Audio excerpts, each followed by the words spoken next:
wondi e yimɓe wonɓe darade wi'a en laamotako en hana wongol goɗɗum e leydi ndi iɗen mari yimɓe onno ɗaniɓe enen tun e gaynata on gaynay ka danki ndego musidɓe on gaynay hiɗon Facebook on gaynay hiɗon ga nder otoje mon on gaynay hiɗon ga nder cuuɗi mon gaynowo on kaka gasata ɗon o yaata gaynowo on kaka gasata ɗon o yaata min mi yaali ha hande waaliɗo fot on tumbidiri koyɗe no dara vidéo ji no inna enen tun en gaynata koye ɗum waɗɗa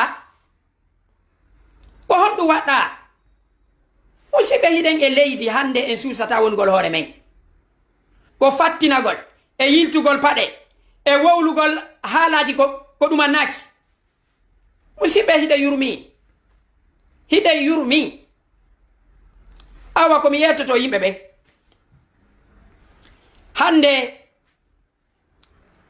ko fewndi ko lagine ko hiɓe waɗi wondema goɗɗo e me'en wonata ɗon goɗɗum sowona o yiltu paɗe sowona o waɗi ko ɓe faala kon kono mi yettoto musidɓe hakkille ɗen ko dartagol Alpha Condé e ɗaɓɓa wallitotoɓe si heɓali wallitotoɓe kañum tun daro enen tun hiɗe wawi gaynde lagine kono noon hara hina walagol ka danɗe enen tun en gaynata koye ndu waɗɗen hande hiɗen suti selludalen campagne ji wonɗiɗi waɗede hoore makko min mi innahimo moƴƴinde piiji ɗin fof kono hakkilla ɗen ko andugol sa i fewdi ɗon ɓe wonɓe jindude ɗon fof hande ɓe fof ɓe yiyama lagine hande sino lutti wonɗo dartade Alpha Condé ko selludalen lutti wonɗo dartade Alpha Condé kanko e parti makko IFDG Sidia hiɗon nande fi makko Lansana Kouyaté hiɗon nande fi makko hiɗon nande luttuɓe ɓen awa hande sino lutti ɗon ko tawata jonnetake on 1 million jokka ko sellu komi yettoto yimɓe ɓen fulɓe Fuuta komi yettoto on hiɗon hersir hoore mum hersirgol hoore mum hina argonina moi je suis fier d'être Peul ɗum kaka golle yiyete être fier d'être Peul c'est dans les actes pas dans la littérature je suis fier d'être Peul ou hina sens non ce sont des émotions soyez réalistes Alpha Condé est en train de contrôler tout contre vous il est l'heure. Hier j'ai suivi comment on a tué cet enfant. Il est l'heure de se réunir, de faire la résistance contre Alpha Condé. Ça n'a rien à voir d'être ethnique.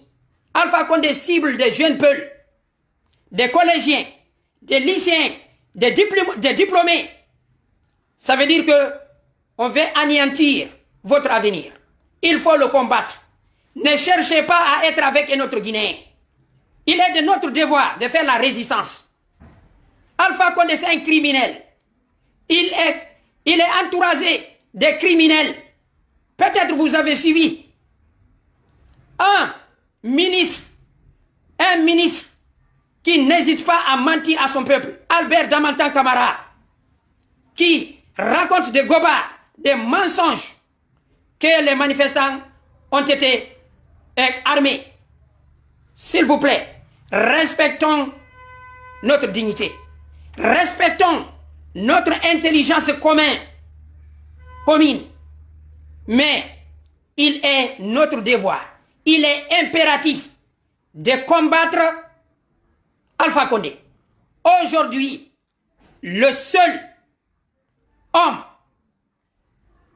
le seul parti qui est prêt pour combattre Alpha Condé, c'est l'IFDG. Ne vous gênez pas quand on vous dit que vous êtes 100% Peul à soutenir Alpha et Cellou Dalein. Il faut assumer. Le jour qu'il y aura un autre, on va le faire. Aujourd'hui, on vous dit que non, Cellou ne peut pas être président. Cherchez un autre. Le problème guinéen, le problème des Peuls en Guinée, ce n'est pas un problème des personnes. C'est une philosophie qui a été mise en place par Sékou Touré, qu'un peuple ne doit pas être un élément important en Guinée. C'est une philosophie. Et c'est ce que Alpha Condé a continué de faire. Il faut assumer.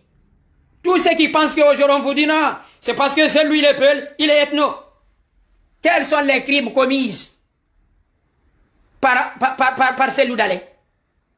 Alpha Condé, ces déclarations, ce sont des déclarations démocrates. Donc, s'il vous plaît, il ne faut pas reculer. Il ne faut pas, je vous en prie, continuer le combat. Il faut soutenir les gens qui sont prêts à combattre ce régime. Ce régime criminel, un régime qui n'a pas d'avenir, un régime qui est prêt à tout détruire pour son intérêt personnel. Pour son intérêt personnel. Kankan a voté à 99% pour Alpha Condé. Mais aujourd'hui, il est prêt à sacrifier les jeunes de Kankan. Il est prêt pour faire la corruption. Chers Guinéens, le danger d'Alpha Condé n'est pas un problème Peul, n'est pas un problème de Cellou Dalein. C'est un problème guinéen. Levez-vous. Mais moi, j'invite les patriotes. Que vous soyez Peul seul, il faut combattre. Que vous soyez Malinké seul, ce criminel, il n'a aucun objectif sauf déstabiliser notre pays. Sauf faire la corruption comme une culture. Sauf déstabiliser nos biens. Min komi toroto on. Ono wombe be wadde campagne. E hore Cellou Dalein. E hore duma hebe hakkil. Neɗɗo sa yehi gere a folali.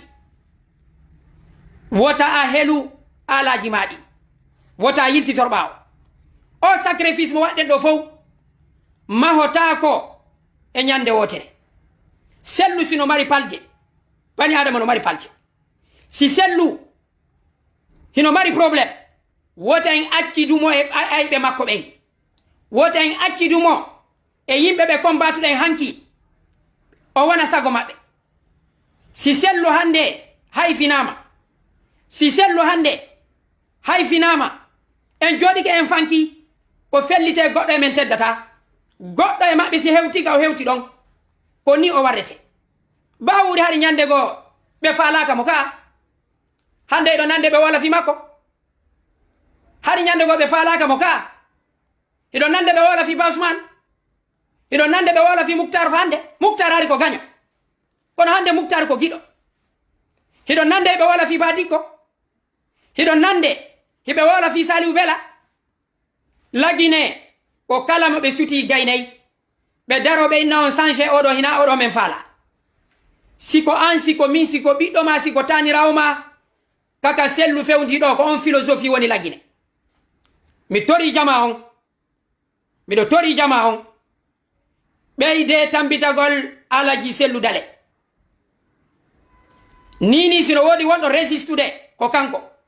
Si hino wodi hay si tawi o laamotako kawo fewdiɗo woto on accu o yana.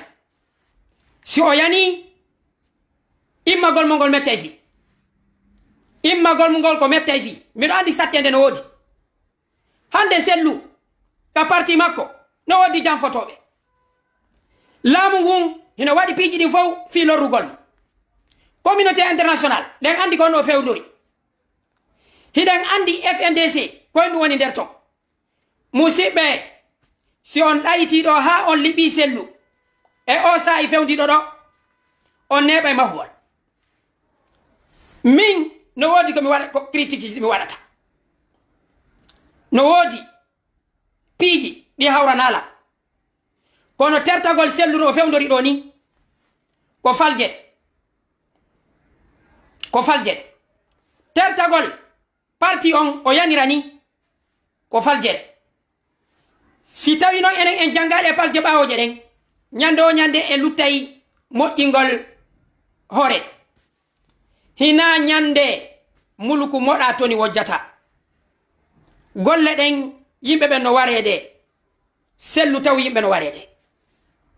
yimɓe no jattanede sellu taw ɗum ni ɓeydi sattugol si fokkiti weetugol niwre nde ɓurata sattugol mi torike on o campagne wonɗo hoore selluɗo woni wonɗo yeeso woni wonɗo yaasi yo jama on dartom ko haaju jama o wona bonnede hina haaju sellu ko haaju jama on wona bonnede e hoore ɗayre maɓɓe hande campagne on o fuɗɗi wurugol min